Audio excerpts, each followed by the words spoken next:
What you post online today can come back and bite you tomorrow. That's true even if you were a kid when you posted it. It's a lesson Ben Tracy learned the hard way. He shared that story with students at OLPH in a timely example of what's right with our school.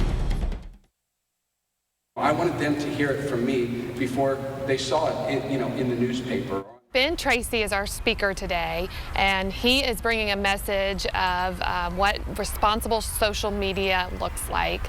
He had an experience where he lost a job because of past social media posts. So he's sharing that story with our middle schoolers today.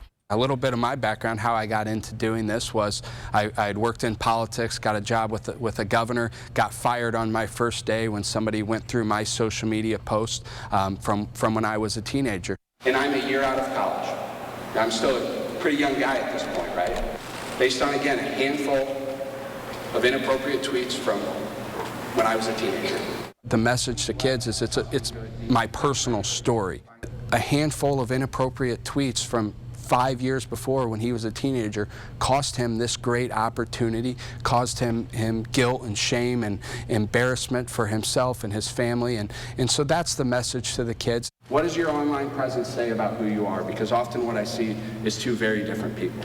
It kind of makes me want to rethink of everything I've done and recheck myself and try to change what I'm not proud of in my past. We know that a lot of middle schoolers have social media, and here at OLPH, our core values are know, love, serve. And we're really good about having those values permeate all we do in person here at school.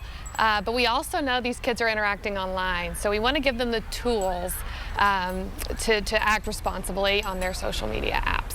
I'm going to be very much more careful in who I'm accepting for my following in TikTok and Instagram. And it's easy to think, well, Ben, that was just one bad day.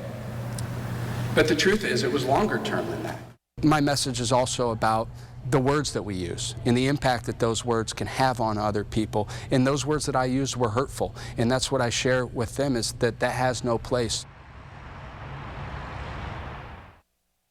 Now, if you know of something positive that's happening in our schools, we'd love to hear about that. Just email us at news@wdf.com. You might see your idea on a future edition of What's Right with Our Schools.